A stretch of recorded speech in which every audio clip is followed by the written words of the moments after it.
pues ahora ya sí llegamos a la recta final.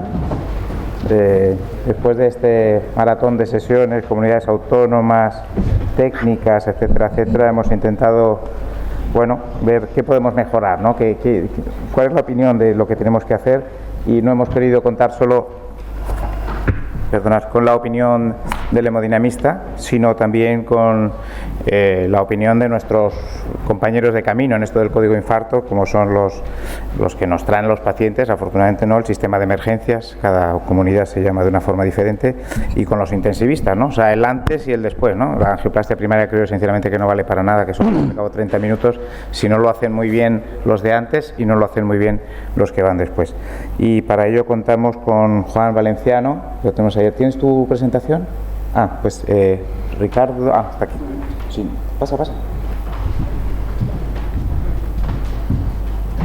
Juan Valenciano es el director médico desde hace unos meses, quiero recordar, 8 meses, de nuestro sistema, la gerencia de urgencias, emergencias y transporte del SESCAM, ¿no? O sea, un poco el responsable de todo el transporte sanitario de nuestra comunidad.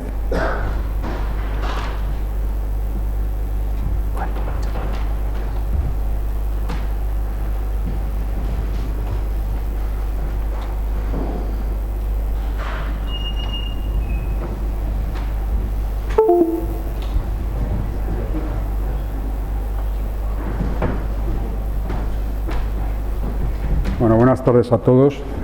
Antes de nada, dar las gracias al comité organizador, a Fernando Lozano, por contar con nosotros.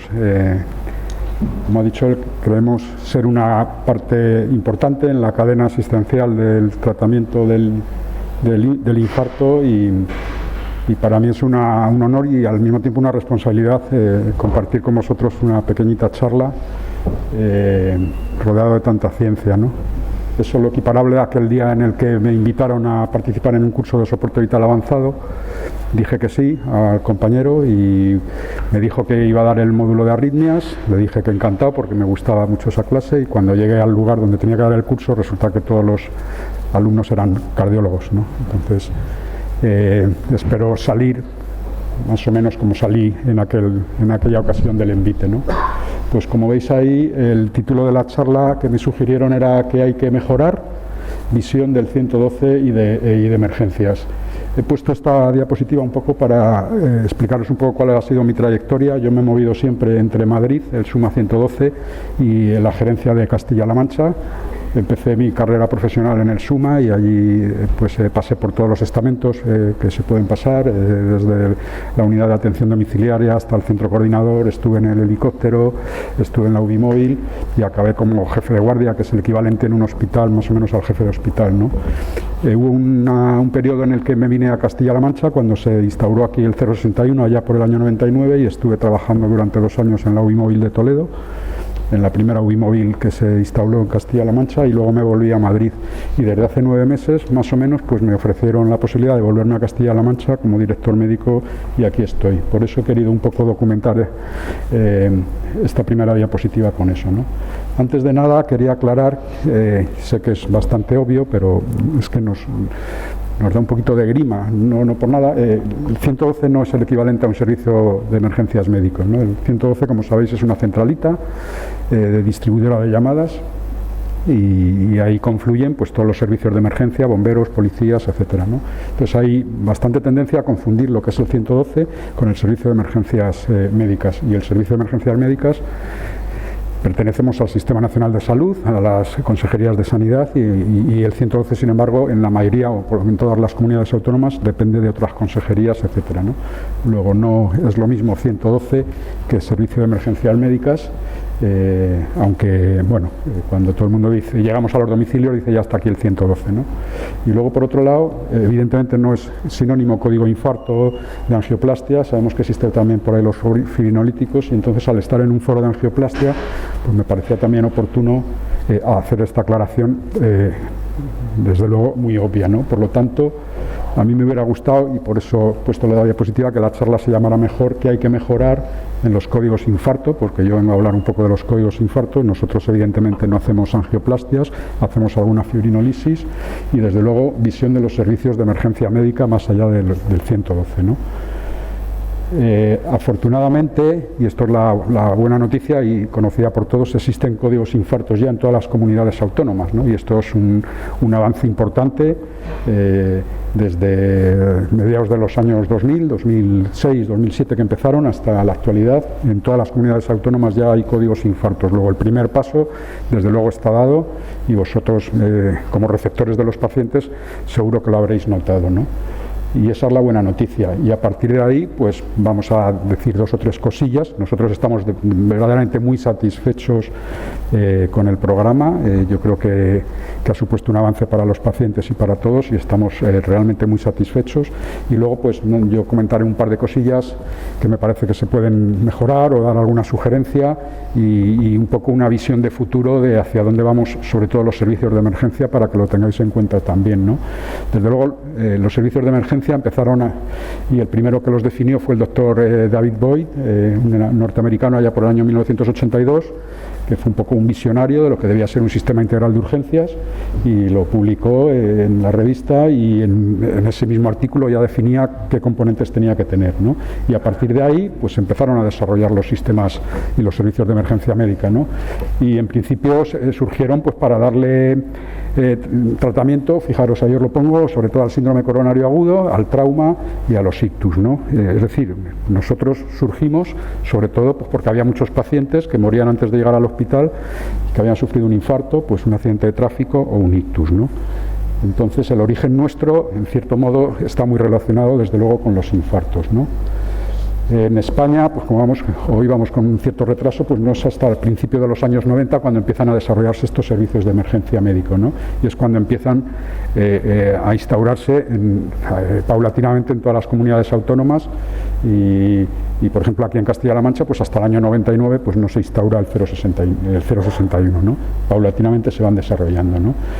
Fijaros que ya en ese documento que hablaba el comité de expertos, pues ya te define lo que tiene que tener un servicio de emergencias médicos, ¿no? Que es un centro coordinador, unas buenas comunicaciones, etcétera, ¿no? Y habla también, como veis ahí, de la categorización de hospitales, que eso es algo importante también. Y el último punto, el registro de actuaciones y control de calidad, es en el que todavía, como veremos luego, vamos un poquito retrasados, por así decirlo, ¿no? Este es el esquema más o menos de cómo sería, a modo muy general, nuestra actuación, ¿no? No me voy a entretener mucho más. ¿De qué consta un servicio de emergencias médicos? Yo os traigo aquí el ejemplo del nuestro, de la Gerencia de Urgencias y Emergencias, y es superponible a cualquier sistema y servicio de emergencias médicas extrahospitalario en España, ¿no? Tiene un centro coordinador, que es el núcleo del sistema, el cerebro del sistema, y a partir de ahí tiene una serie de recursos asistenciales que se mueven por la calle, ¿no? En nuestro caso tenemos 26 UBIs móviles distribuidas por toda la comunidad autónoma, 4 helicópteros sanitarios, 2 de ellos también con vuelo nocturno.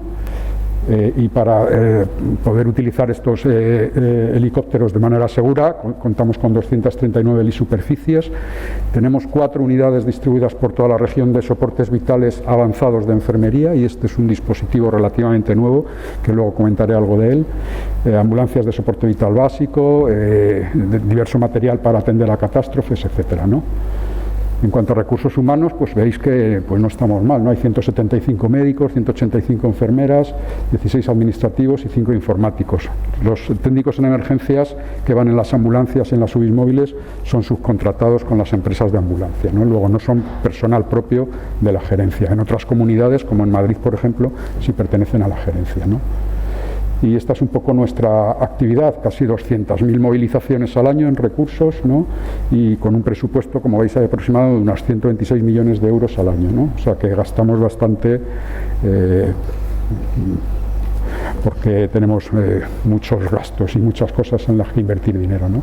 Y nuestra actuación pues va encaminada en todos los ámbitos, ¿no? Atendemos desde el comienzo de la vida, como veis ahí, hasta las fases finales de la vida, dando confort a los pacientes en fase terminal, a accidentes de tráfico, accidentes de múltiples víctimas, etcétera, ¿no? O sea que tenemos que estar preparados un poco para todo. A pesar de eso, valga como reivindicación en este foro, no está reconocida todavía la especialidad de medicina de emergencias ni de enfermería de emergencias, ¿no?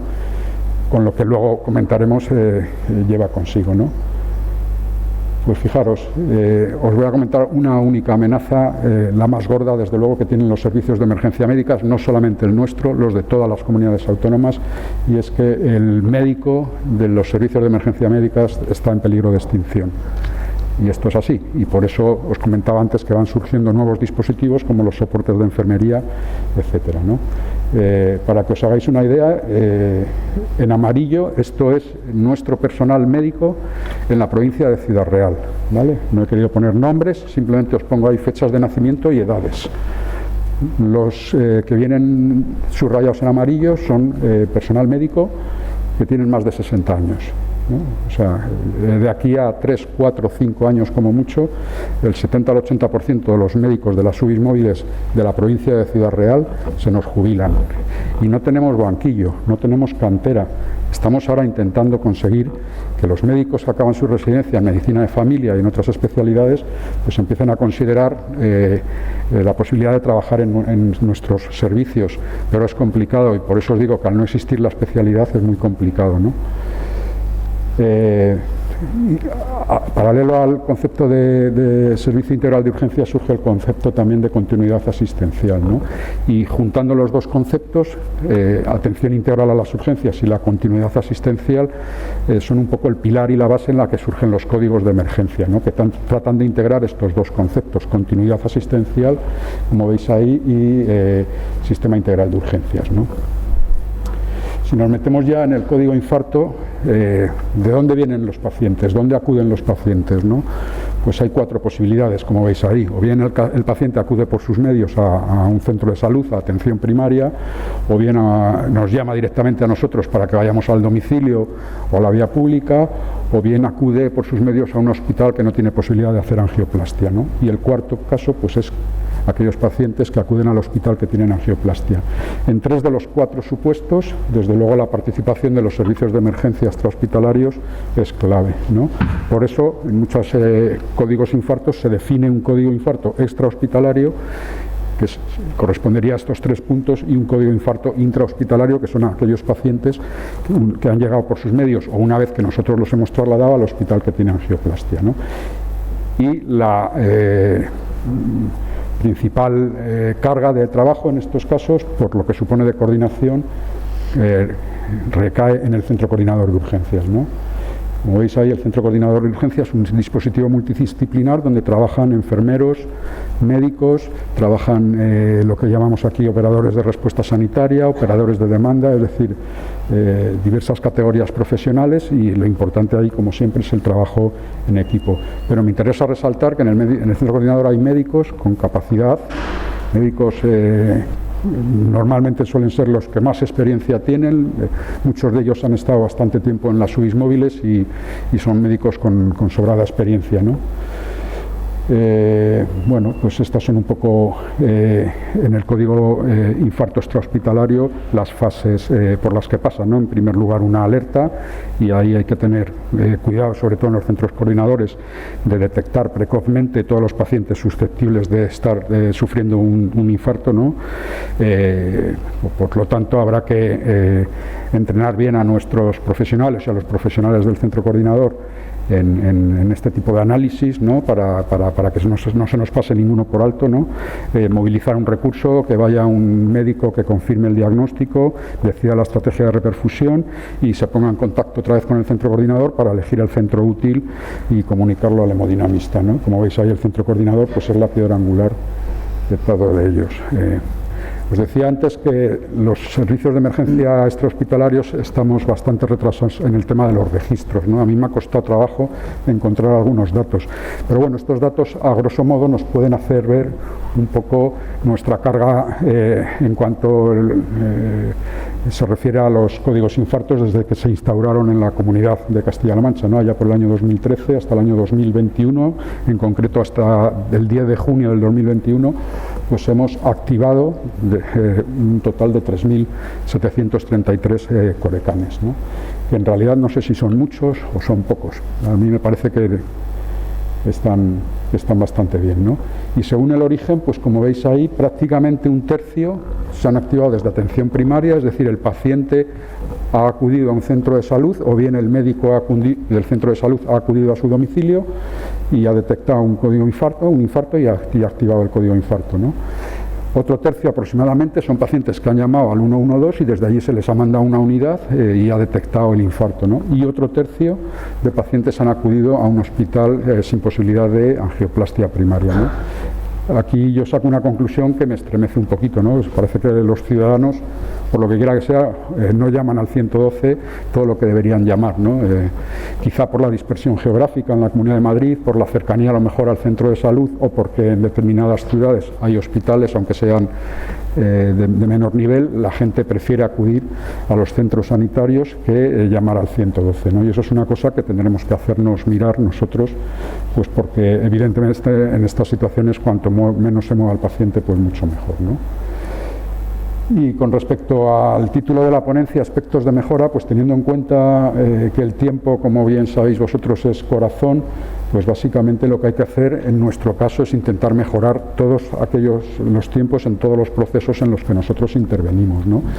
Y pues ahí tenéis el listado y se va subrayando un poco en rojo pues todos aquellos procesos en los que nosotros intervenimos, ¿no?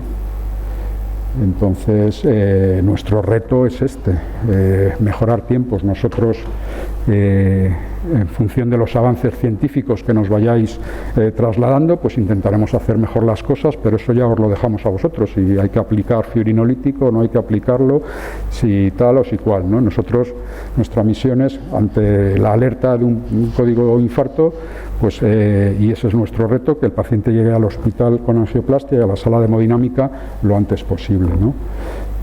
Un poco por definir cada uno de los tiempos en los que intervenimos, pues tiempo desde el inicio de los síntomas hasta el primer contacto médico, pues habrá que educar a la población, porque muchas veces estos tiempos se retrasan pues porque el paciente tarda en llamar a los servicios de emergencia o en acudir a los centros de salud. Habrá que intentar distribuir los recursos sanitarios de una forma apropiada para que cuando se produzca la alerta no tardemos excesivo tiempo en llegar y evidentemente, y esto es un reto importante en el centro coordinador, hacer una buena gestión de los recursos sanitarios que tenemos, ¿no? Y estamos en un proceso de mejora continua en este sentido, intentando mejorar. Es verdad que sin registros fiables pues es muy difícil saber en qué fallamos para intentar mejorar, ¿no? Pero bueno, yo desde que he llegado a esta gerencia pues estoy insistiendo mucho, porque a mí me parece que es fundamental tener registros, como bien sabéis, para poder ir avanzando, ¿no? En cuanto al tiempo desde el primer contacto médico hasta el diagnóstico, pues evidentemente hay que disponer de recursos materiales, ¿no?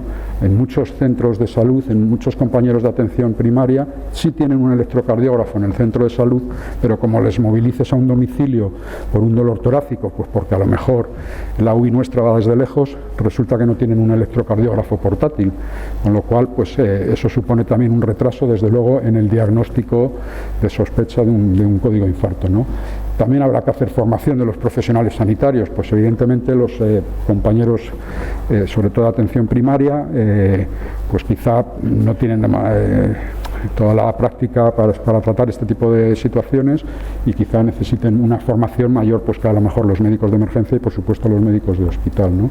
Pero luego veremos que yo creo que en cierto modo, y así me lo han transmitido, se sienten un poco infravalorados por el resto de los profesionales, ¿no? Que nos dedicamos a la atención del código infarto, ¿no? Y luego cuando llegamos nosotros, pues evidentemente sabemos que tenemos un plazo de 10 minutos como mucho para hacer el electrocardiograma y un plazo como mucho de 30 minutos si es que se decide hacer una fibrinólisis, y por lo tanto habrá que haber una buena coordinación intraequipo para aligerar y disminuir esos tiempos, ¿no? Tiempo primer contacto médico balón pues va a depender de nosotros, de los servicios de emergencia médica y por supuesto también de que cuando alertemos al servicio de hemodinámica y cuando lleguemos al hospital esté todo listo para recepcionar al paciente, ¿no?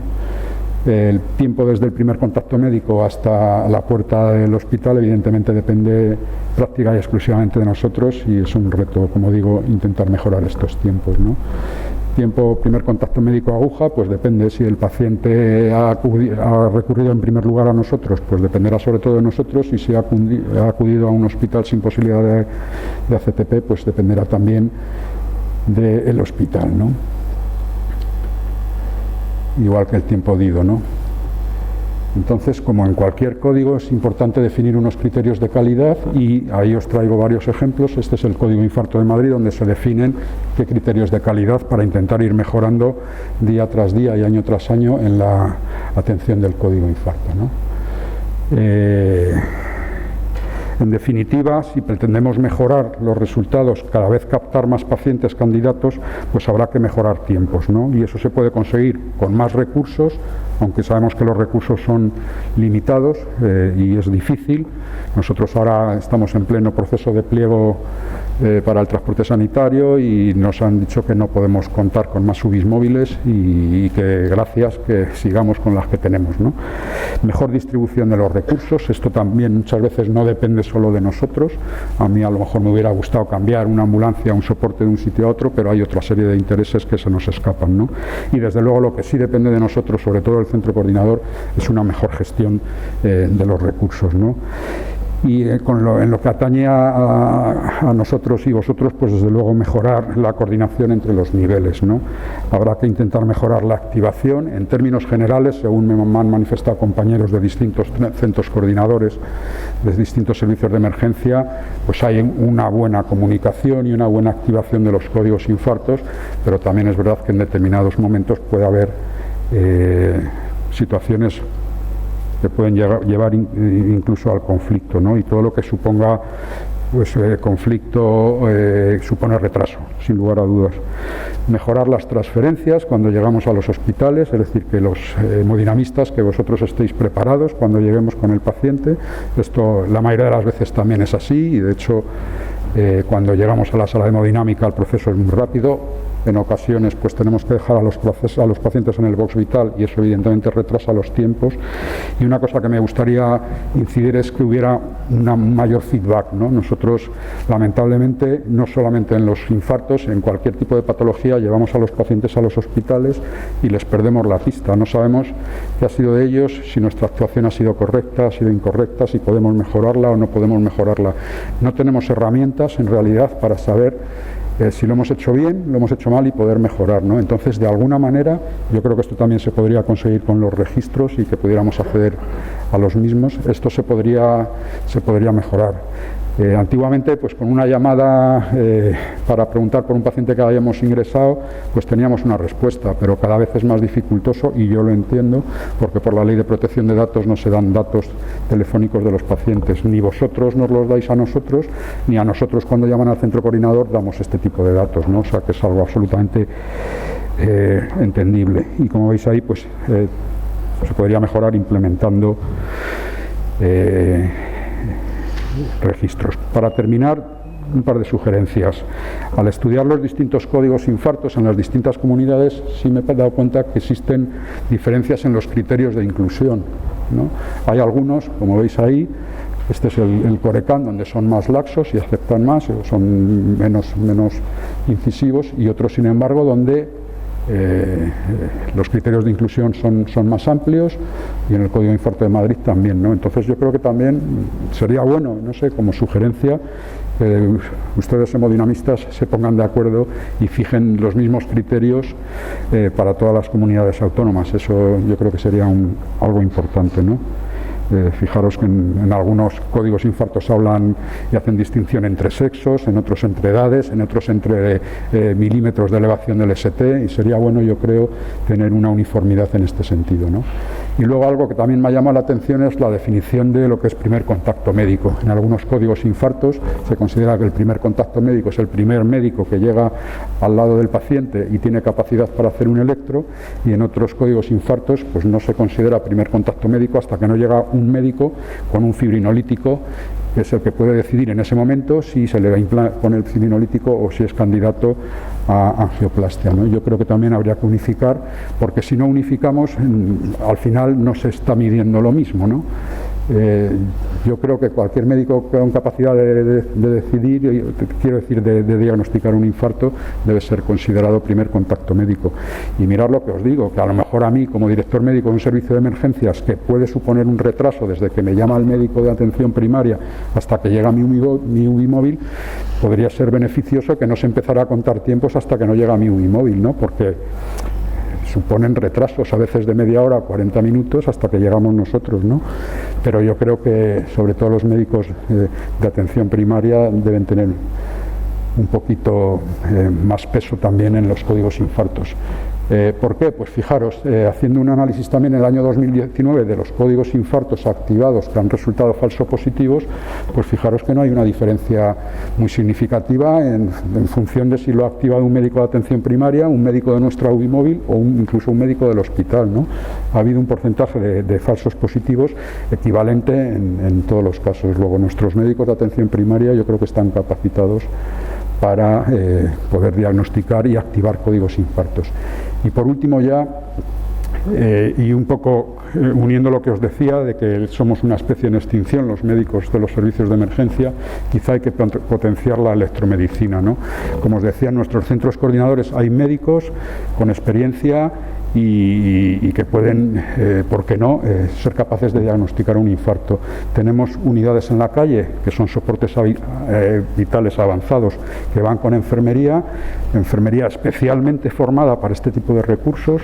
Son enfermeras que, además de tener un máster en emergencias, y enfermeros, también se les ha dado una formación específica para atender este tipo de situaciones, y que en colaboración con el médico del centro coordinador, ¿por qué no?, podrían llegar a activar y a manejar, o por lo menos durante el traslado, un paciente candidato a código infarto. Porque si no, nos vamos a encontrar en no demasiado tiempo, si tenemos que esperar a que llegue una UBI móvil con médico para poder activar el código infarto y trasladarlo al hospital. Cada vez vamos a tener menos códigos infartos, menos angioplastias y más fibrinolisis, ¿no? Existe capacidad de hecho los soportes vitales de enfermería mandan el electro telemáticamente al centro coordinador, y el médico del centro coordinador ve el electro y el infarto como podría verlo si estuviera en el lugar. Y por mi parte, pues nada más, agradecerles su atención y estoy a su disposición por si quieren hacer alguna pregunta.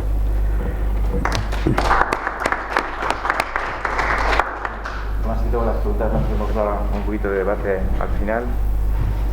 Bueno, pues ahora tenemos la otra pieza clave de la atención de la clase primaria de código infarto, que es la visión del intensivista y o cardiólogo de UCI, según en cada sitio el que nos atiende. Partimos de la base de que nuestra relación con nuestros intensivistas es estupenda y nos llevamos fenomenal. Bueno, en primer lugar, me llamo Ramón Ortiz, soy médico intensivista de este hospital, y bueno, agradecer a la organización la invitación y la oportunidad de participar en este congreso. Y bueno, pues yo llevo 16 años dedicándome a los cuidados críticos, 15 años en la unidad coronaria, y mi punto de vista es que en los últimos 20-25 años no hay un avance tan grande en los cuidados críticos como es la angioplastia primaria. Esto, independientemente de que estemos en un congreso de angioplastia primaria, tiene una fácil explicación. No conozco una técnica diagnóstico-terapéutica que consiga que un paciente grave o potencialmente muy grave se convierta en prácticamente en 180 minutos en un paciente que pueda estar en una planta de hospitalización convencional, como es el caso del síndrome coronario agudo con elevación del ST.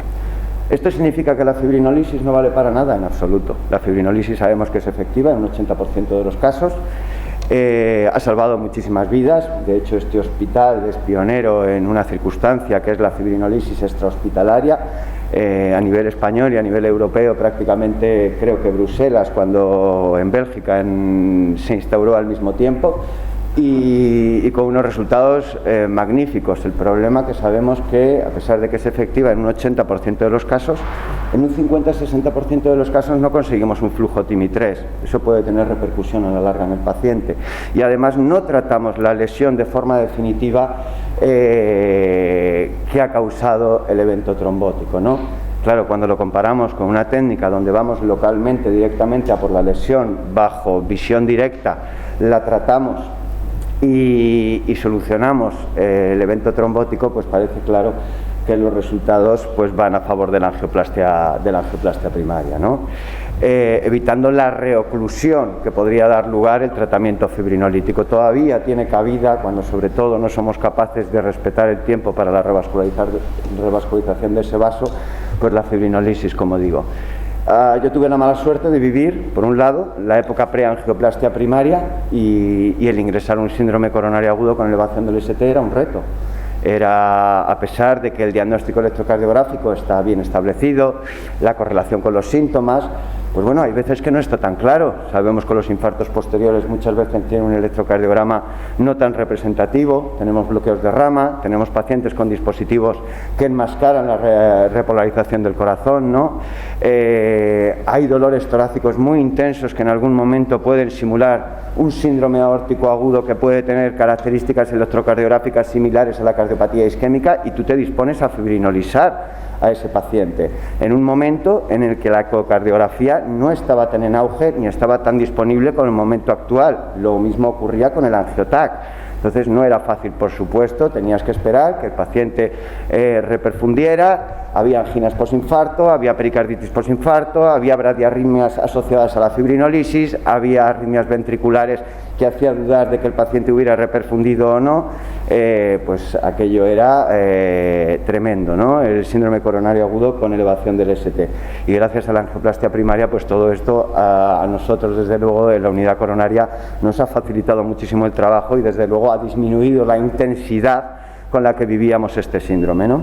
A pesar de todo esto que estoy diciendo, no ha sido fácil para la angioplastia primaria, a pesar de que los primeros estudios, en principio con no demasiados pacientes, por los años 90, parece efectivamente como el estudio PAMI, donde parecía que cuando randomizábamos pacientes a recibir tratamiento revascularizante, o bien con angioplastia primaria o bien con tratamiento fibrinolítico, pues había una cierta tendencia a mejoría en la mortalidad en los pacientes que eran atendidos mediante angioplastia primaria, así como los eventos isquémicos, ¿no? Con lo cual esto era muy esperanzador de cara al tratamiento del síndrome coronario agudo con elevación del segmento ST, ¿no?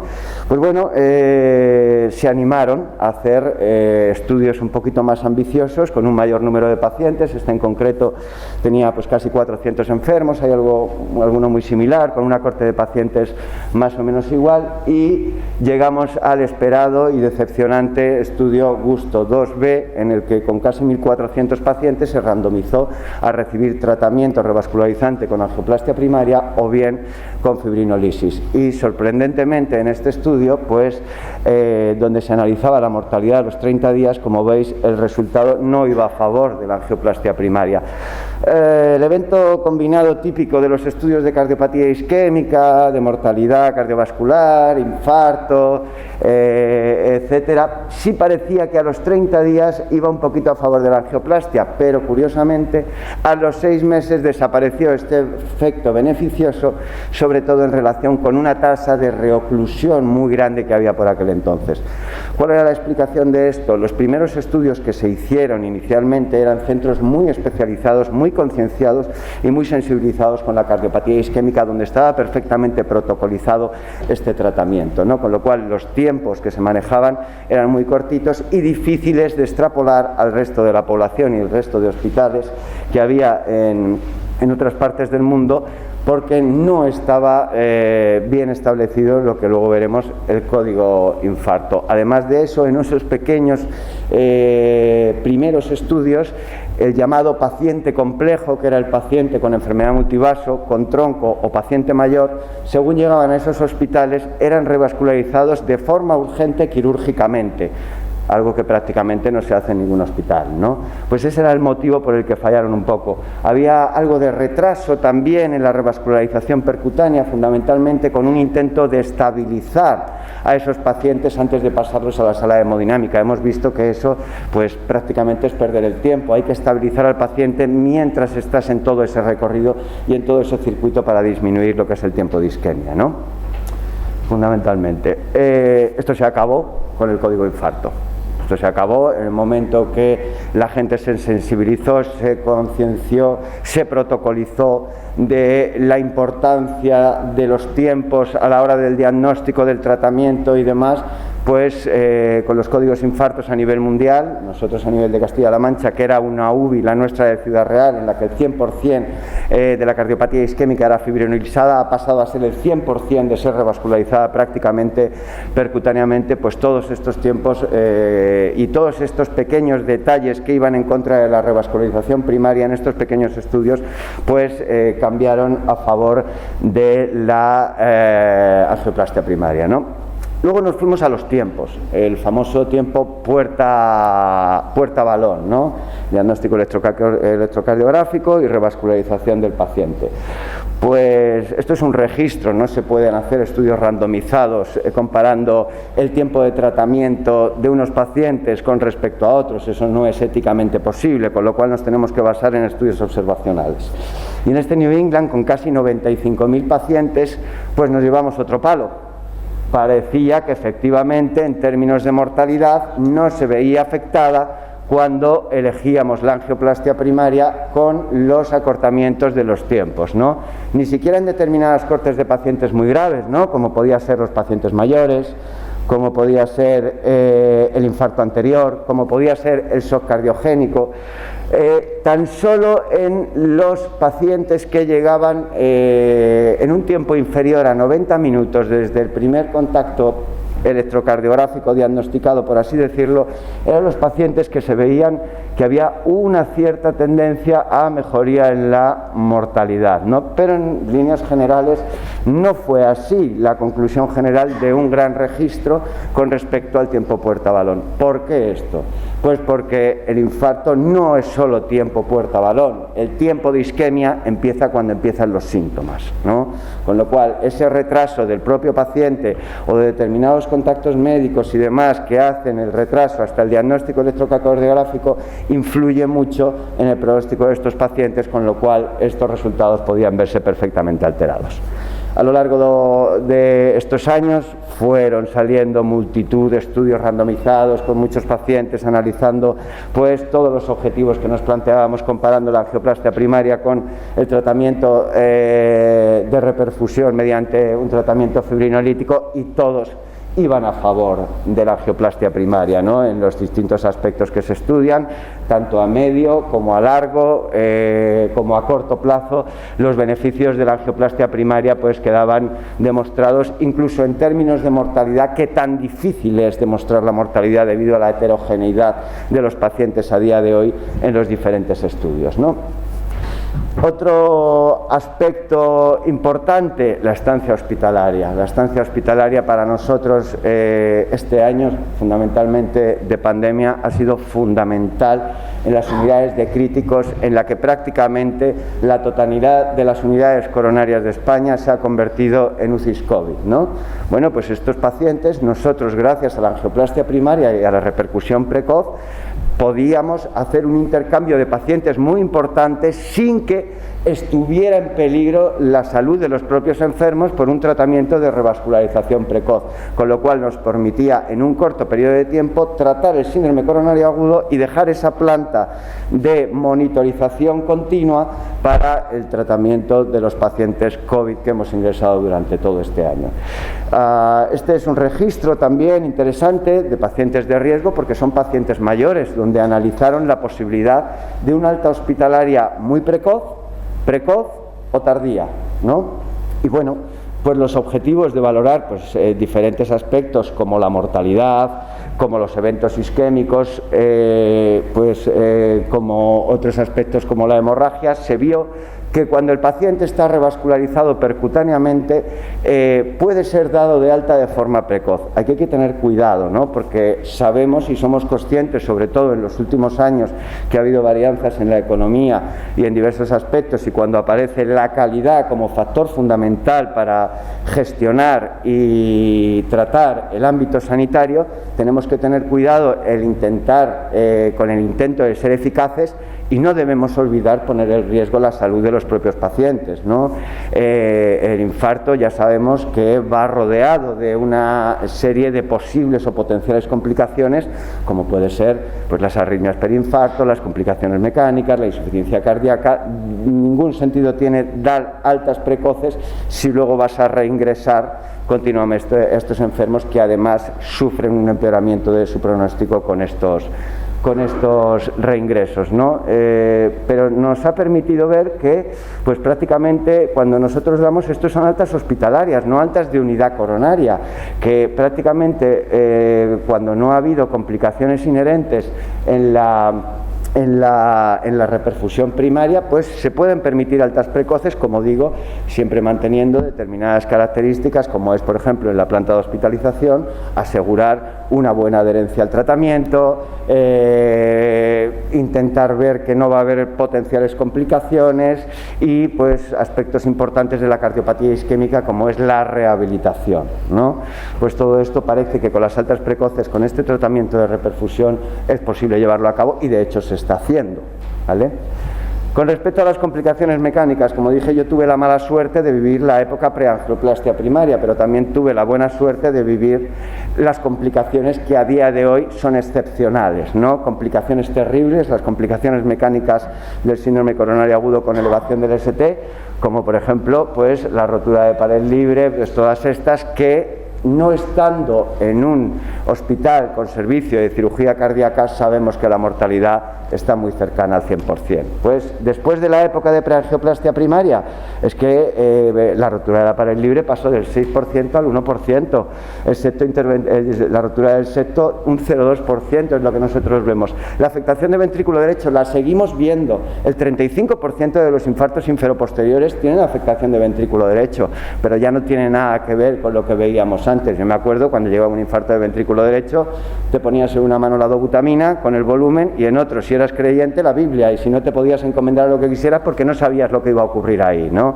De momento, trabajo te iba a dar. A día de hoy lo que vemos no son esas necrosis tan extensas, sino que vemos más miocardios hibernados, miocardios aturdidos, que a las pocas horas del tratamiento revascularizante prácticamente les podemos quitar el soporte vasoactivo.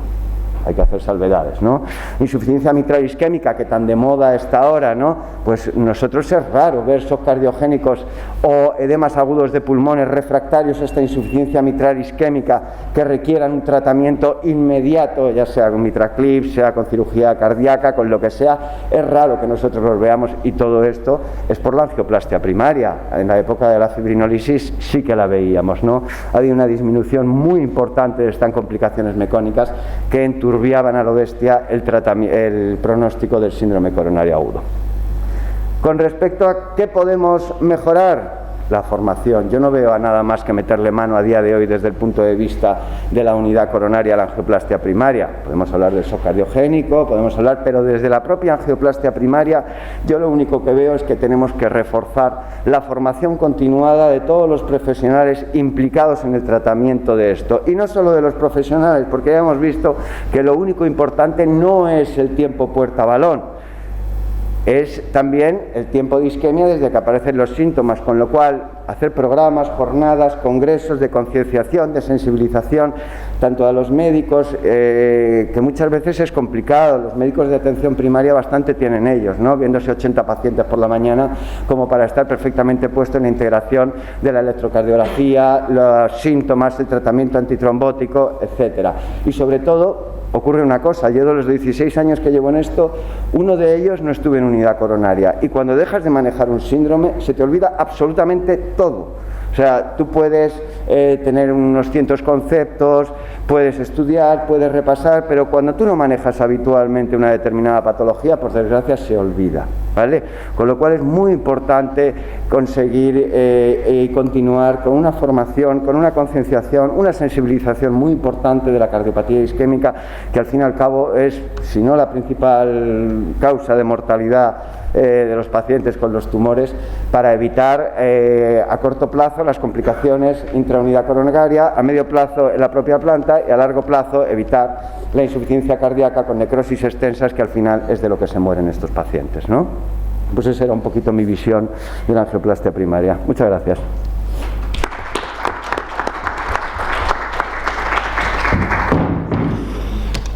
Muy bien, vamos a ir a la tercera ponencia que la va a dar el doctor Raúl Moreno, que va a ser una visión ya quizá más institucional desde el punto de vista de cómo es ahora mismo el presidente de la Asociación de Hemodinámica y Cardiología Intervencionista. Cuando quiera, Raúl. Muchas gracias, Andrés. No sé dónde está para pasar. Perfecto. Venga. Bueno, voy a intentar ser breve, que yo creo que esto ya es la última charla de todas, ¿no? A ver, no tan breve. Bueno, entonces, para la Asociación de Cardiología Intervencionista, la angioplastia primaria es uno de los campos más importantes, ¿no? Y esto es por muchos motivos. En primer lugar, porque la angioplastia primaria es el tratamiento que más vidas salva dentro de lo que hacemos. En segundo lugar, porque condiciona los requisitos asistenciales de las unidades de cardiología intervencionista. Así se ha plasmado siempre en los documentos de requisitos, donde el número de cardiólogos y de personal de enfermería está condicionado por la existencia no de código infarto en el centro. Condiciona también la formación específica en cardiología intervencionista, porque los centros, entre otras cosas, los centros capacitados para la formación de cardiólogos intervencionistas tienen que tener programa de angioplastia primaria, si no, no están capacitados. Es además uno de los campos en los que más relación hay con otras asociaciones, como sobre todo la de cardiopatía isquémica y también con la de enfermería en cardiología, y además es uno de los aspectos más mediáticos de la cardiología intervencionista. Por ejemplo, cuando hubo el tema del COVID, pues salió en múltiples medios de comunicación, pues el tema de que había menos enfermos con infartos que llevaban a los hospitales, etcétera, etcétera. Entonces, el papel de la asociación nuestra en el campo de la angioplastia primaria es múltiple. En primer lugar, siempre es importante conocer la situación que tenemos en España, en todas las comunidades autónomas, para intentar mejorarla. Se establecen recomendaciones en cuanto a cómo deben ser las unidades que manejan el infarto, requisitos que tienen que tener los hospitales, tiempos, etcétera. Es un aspecto clave promocionar la angioplastia primaria, como se ha hecho en los últimos años, en los últimos 10 años, y ha tenido estos sus frutos como estrategia primordial de reposición en el infarto agudo de miocardio. También trata de fomentar la investigación en el contexto de la angioplastia primaria y también dentro de los programas de formación que tiene la asociación, pues es siempre un aspecto importante la formación y difusión del conocimiento y de las actualizaciones en el campo de la angioplastia primaria. La información que obtiene la asociación sobre cómo funciona la angioplastia primaria en España, pues se reúne o se aporta a partir de varios medios, ¿no? Uno es los registros o estudios que hace la asociación, o bien que apoya o bien que promueve. Esto ha sido, por ejemplo, importante en el último año en el contexto de la pandemia de COVID. En los eventos científicos también ponemos, como está ocurriendo aquí en este curso organizado por Fernando y por el Hospital de Ciudad Real, pues se ponen de manifiesto cuál es la situación en cada hospital, en cada comunidad autónoma, y luego además, pues de vez en cuando nos llega información directa de los miembros de la asociación a la asociación sobre cosas que estén pasando en distintos hospitales. Todo esto pone de manifiesto en diferencias que hay entre distintas comunidades autónomas, sobre todo también entre centros. Se obtienen cuáles son los resultados clínicos, qué deficiencias generales y particulares puede haber, qué riesgos o amenazas hay en los programas de angioplastia primaria y qué necesidades hay. Y a partir de todo esto, pues se intentan apoyar acciones que mejoren la situación en las deficiencias que se han encontrado.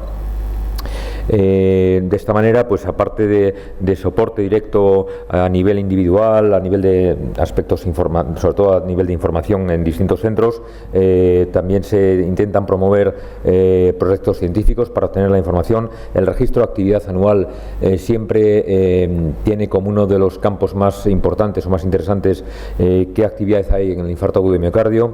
El programa Stent for Life, en el contexto de la EAPCI, pues lo comentaremos luego en una o dos diapositivas después.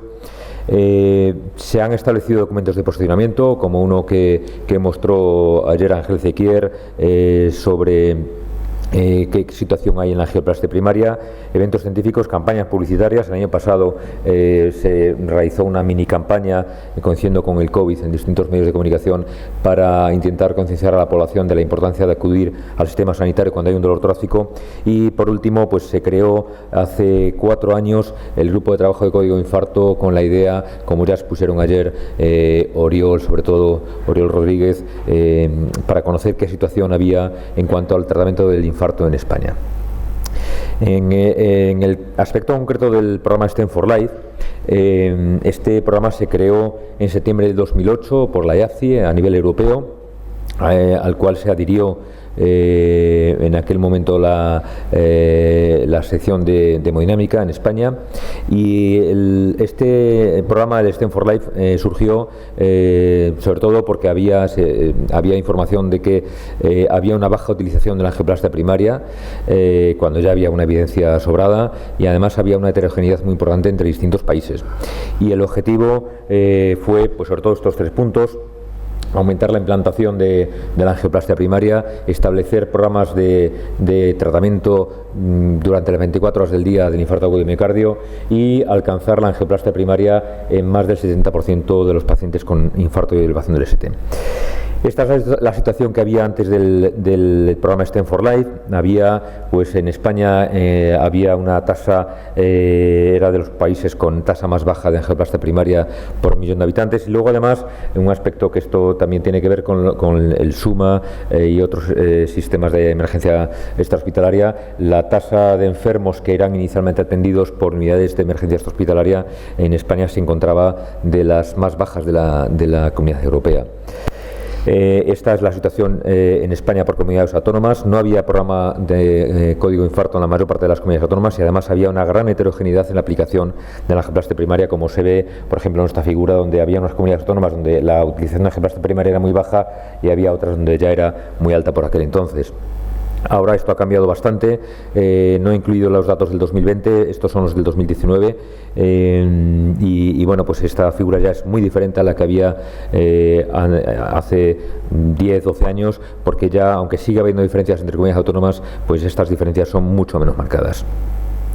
¿Qué hay que mejorar? Pues los puntos a mejorar probablemente son en común o son muchos, coinciden con los que han presentado los compañeros previos en estas 2 presentaciones previas.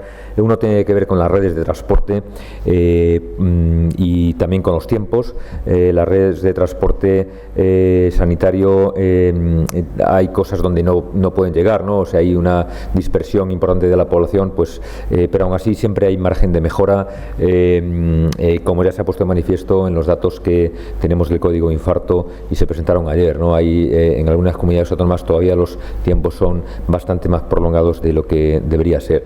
Los tiempos achacables al propio paciente, esto también se ha comentado anteriormente, el tiempo desde el inicio de los síntomas hasta el primer contacto médico, ese quizás sea seguro el más importante en cuantía, y quizá eso pues es donde a nosotros sea más difícil llegar. Hay que llegar a la población para que un dolor torácico en paciente con factores de riesgo cardiovascular sea consultado lo antes posible al médico.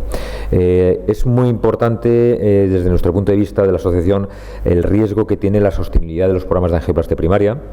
Y luego otro punto de mejora es el establecimiento, si es que hay que hacerlo así, de un código específico para el shock y/o la parada cardíaca. La Asociación de Cardiología Intervencionista recibe información, está en relación con todos los actores que influyen en el tratamiento de un infarto, con los pacientes, con la población en general, con los centros hospitalarios, con los medios de comunicación, con los profesionales sanitarios, los medios de transporte, las sociedades científicas y la administración sanitaria. Yo creo que es fundamental que la Asociación de Cardiología Intervencionista haga de nexo, de unión o de punto en común, que ponga en contacto todos estos agentes que intervienen en el tratamiento del infarto. En concreto, ya hablando ya del grupo de código infarto y de los tiempos, pues esto surgió, como se ha comentado ya en alguna ocasión durante estos 2 días, por una carta que llegó a la Asociación de Cardiología Intervencionista, por aquel entonces la sección de hemodinámica, poniendo de manifiesto problemas que había en algunas comunidades autónomas en el tratamiento del infarto en cuanto a las redes de angioplastia primaria, y a raíz de esto se creó el grupo de trabajo del código infarto. Y un punto débil que se encontró en el primer paso, que fue una encuesta, es que la edad de los encuestados, la edad media, fue de 45 años. Y lo importante es que más de la mitad de los profesionales que todavía estaban en edad con guardias obligatorias manifestaban que estaban planteándose dejar las guardias de hemodinámica cuando por edad no fuera necesario realizarlas. Desde nuestro punto de vista, este es un riesgo y bueno, de alguna manera debemos, en primer lugar, por supuesto, pues tiene que haber un recambio, como decía anteriormente nuestro compañero de las urgencias extrahospitalarias, pero también tiene que haber un apoyo por parte de la Administración para retribuir de forma adecuada, sobre todo en algunas comunidades autónomas, pues como el tratamiento del infarto. En cuanto a este aspecto ya concreto, hay muchas diferencias entre centros, sobre todo, y también entre comunidades autónomas, en cómo se retribuyen las guardias de hemodinámica y también en cómo se lleva a cabo el descanso después de las guardias, y por eso todo esto decimos que es un riesgo importante. En cuanto al tiempo del primer contacto médico a la reperfusión, pues la mediana nacional en los datos del registro del código infarto a día de hoy, o en el momento en el que se realizó este registro, es de 110 minutos. Es muy importante con esto evaluar estos resultados. Hay heterogeneidades importantes todavía entre algunas comunidades autónomas y otras. Por ejemplo, Castilla y León y Canarias y Baleares, el tiempo es demasiado largo, el tiempo en la mediana, cuando en otras comunidades autónomas ya está más bajo, ¿no? Hay que evaluar los resultados, detectar deficiencias y bueno, pues aplicar las soluciones que se propongan. Donde quizá decíamos que puede ser más difícil actuar para nosotros es en el tiempo de inicio de los síntomas al tiempo del primer contacto médico. Quizá aquí pues a lo mejor hay que hacer campañas de concienciación ciudadana, y esto debe ser seguramente una forma, un continuo, no una campaña en concreta, sino quizá unas acciones más continuadas, ¿no? Y por último, en cuanto a la parada cardíaca y el código SOC, pues esto ya se ha recogido en el documento que hemos actualizado a través de la asociación sobre requisitos, y bueno, pues probablemente los centros específicos que reciban el código parada cardíaca, por supuesto, tienen que estar incluidos, obviamente, en una red de atención al infarto, debe tener guardias de cardiología, debe tener posibilidades de implantar una asistencia circulatoria, posibilidad, aunque esto puede estar en discusión, pero así finalmente se ha establecido, de tener hipotermia terapéutica y un servicio de neurología y neurofisiología. Bueno, yo creo que estas son las deficiencias que desde nuestro punto de vista hay, o los retos que hay, y para esta década o estos próximos años los retos desde nuestro punto de vista son conseguir que la angioplastia primaria sea el tratamiento de reperfusión mayoritario en todo el territorio nacional. Esto yo creo que está conseguido, pero seguro que todavía hay puntos de mejora. Controlar y reducir los tiempos al primer contacto, desde el primer contacto hasta la reperfusión en áreas que así lo precisen. Es muy importante recoger la información en todas las comunidades autónomas e intentar poner soluciones. Hay que también contribuir a reducir el tiempo al primer contacto médico. Un reto importante para los próximos años es dar estabilidad a las plantillas de cardiología intervencionista que atienden el código infarto en todos los centros, y avanzar en el tratamiento de los pacientes en shock cardiogénico y parada cardíaca. Nada más, gracias.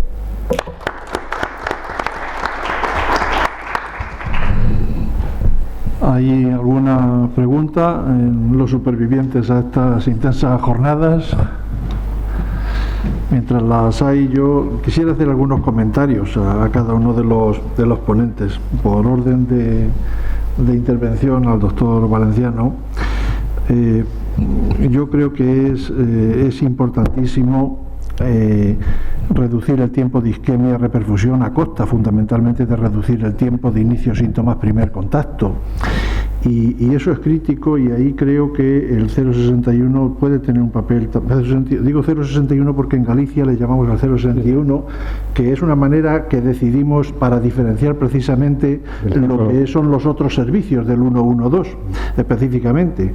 Y en este sentido la información a la sociedad civil, cuando nosotros vimos, y lo comenté ayer, que cuando un paciente con infarto accedía y llamaba primero al 061, a los servicios de emergencia, había una reducción de más del 30% en los tiempos de isquemia reperfusión.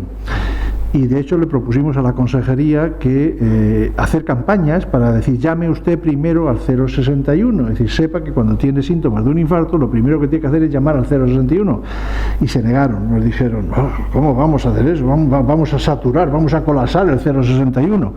Bueno, pues efectivamente pues no se ha hecho, y yo creo que eso ha tenido un precio en vidas y en miligramos de músculo ventricular izquierdo. Y yo creo que ahí es un reto que tenemos.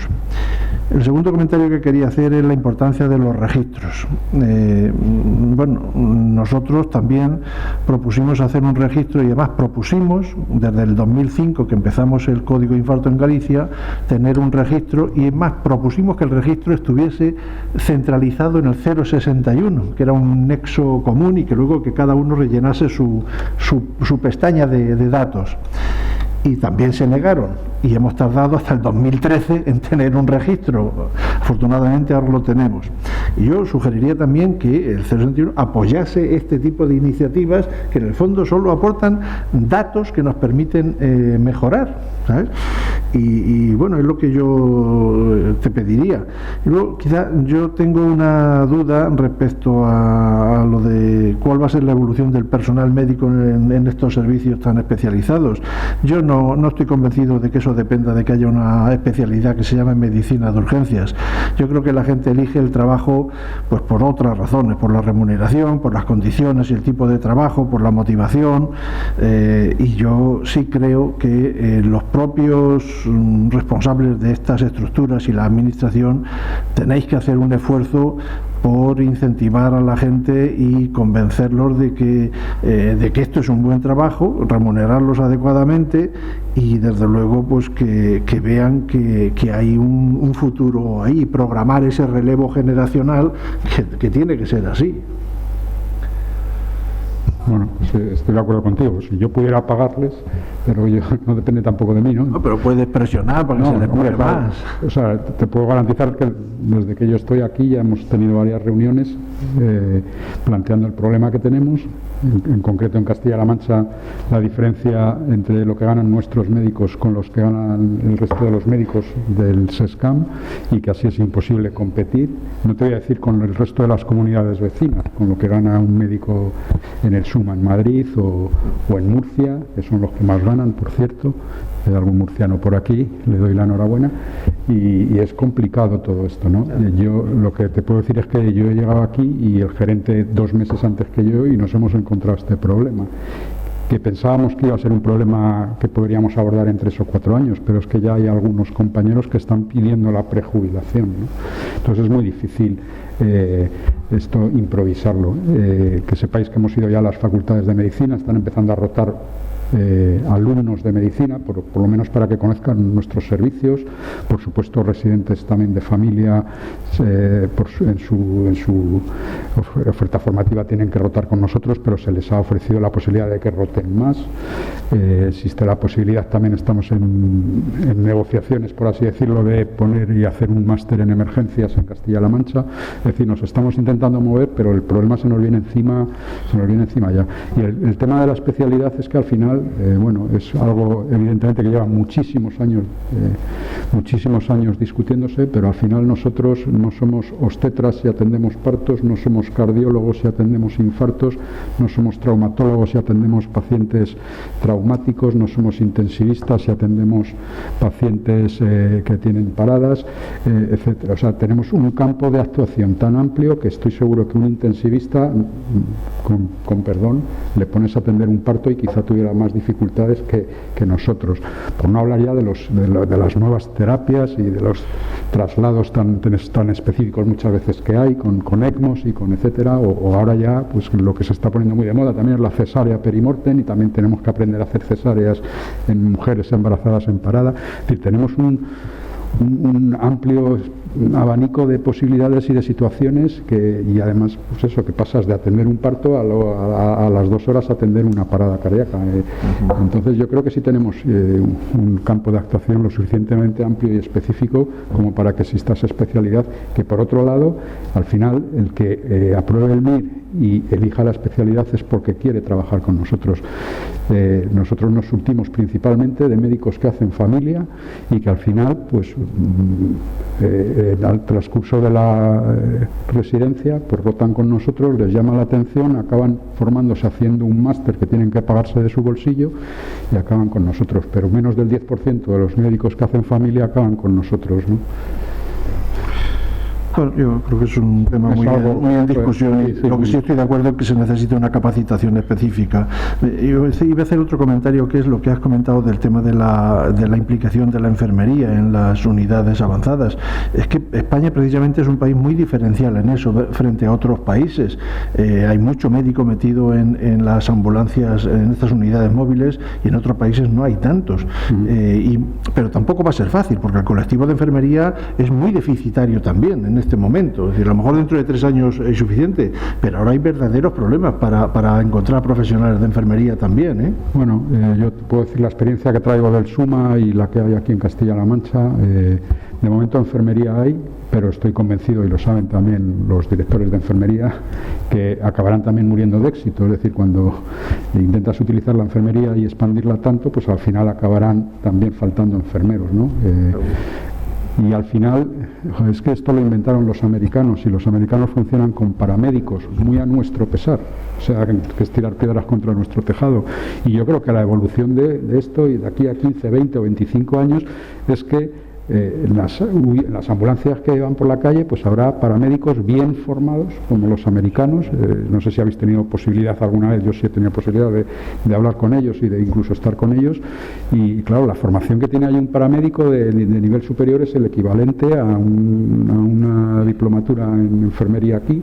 Están súper bien, y sobre todo lo que funciona allí muy bien es la telemedicina y el apoyo desde los hospitales, ¿no? Sí, pero yo estoy convencido también, dicho eso, que de la calidad de la asistencia que se da con un médico no es la misma que se da con un enfermero. Estoy absolutamente de acuerdo. O sea, a mí me ha costado asumir, porque no dejo de ser médico, lo de los soportes de enfermería, la presencia de enfermería en el centro coordinador. Es que a mí me cuesta asumirlo, y ahora yo lo veo quizá desde otro prisma, como un poco más gestor, y es que o tiramos de los enfermeros y les formamos bien, con el apoyo, por supuesto, la supervisión y el control de médicos desde el centro coordinador o de los médicos de atención primaria, o estamos condenados a desaparecer, tal como se entiende hoy en día la medicina de emergencias en la calle.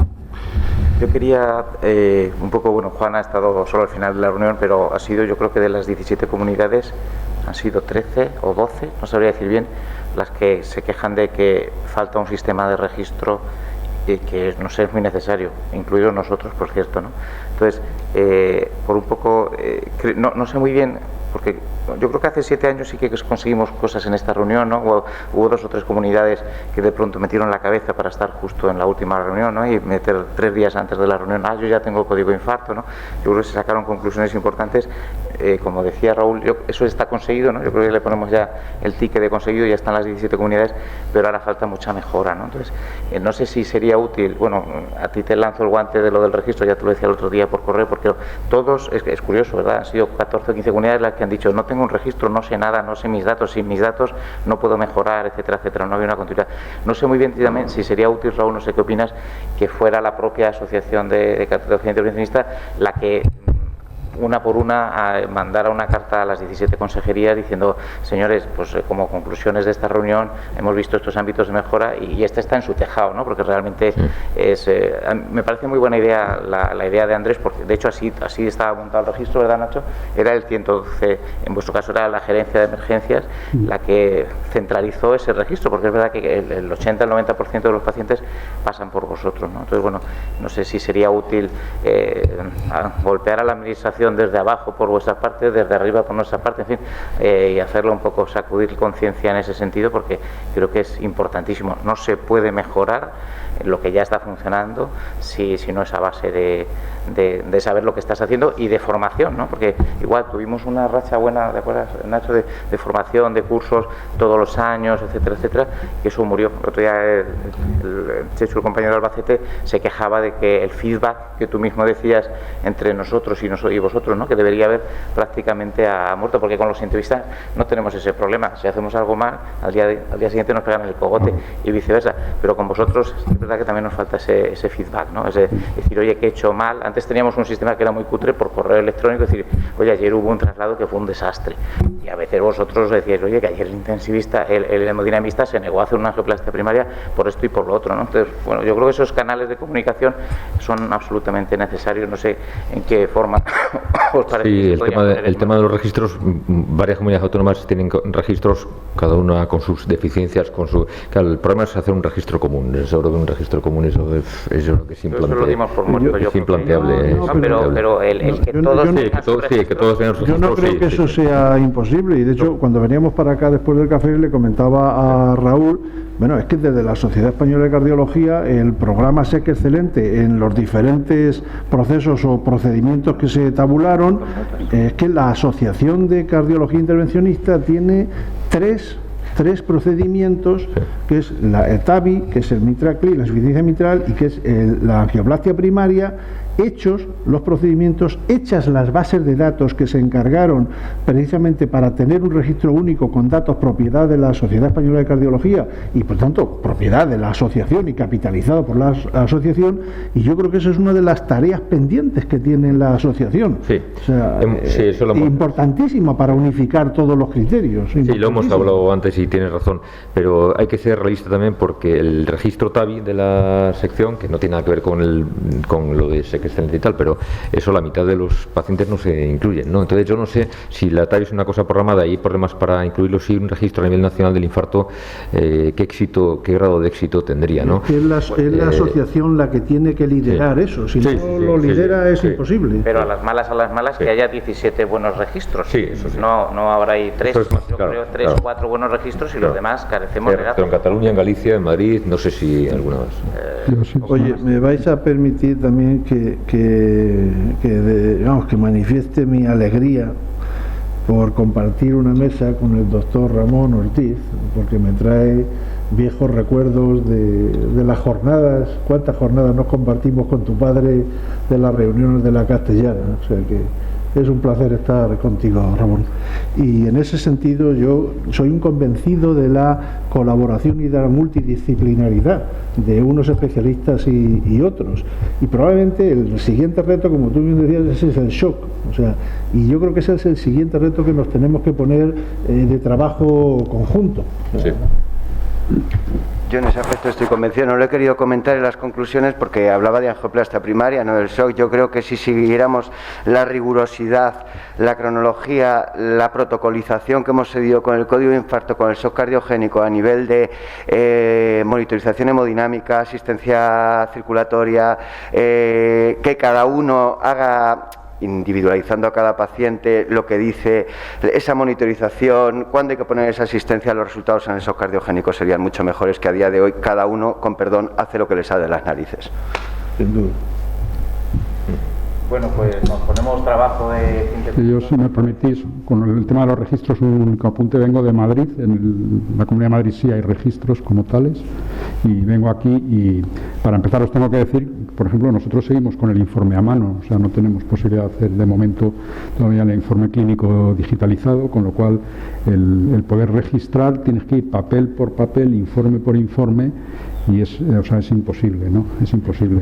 Entonces es un reto, lo primero, uno de nuestros primeros objetivos, desde luego, es poder digitalizar nuestros informes y hacerlo a través de una tablet, y a partir de ahí mejoraremos seguro y podremos hacer más registros. Y a partir de ahí, Fernando, te cojo el guante o te lo tiro yo a ti o a todos vosotros, porque yo no sé, sinceramente no sé si lo estamos haciendo bien, regular o mal. Igual que tampoco hay un código parada y registros de parada, y no sé si se nos están escapando muchos pacientes pacientes porque llegamos tarde que hubieran sido claros candidatos a una angioplastia si hubiéramos llegado a tiempo. Y ese es el problema de no tener registros, que al final uno intenta hacer las cosas un poco a ciegas por intuición de creo que debo incidir en esto porque creo que esto es mejorable, pero sin poder desde luego medirlo. Todo lo que no se registra no se puede medir. Bueno, pues agradeceros en mi nombre, en el de Nacho, en el de todos los demás que han estado, mis compañeros, Alfonso, Ariana, las enfermeras, vuestra presencia aquí.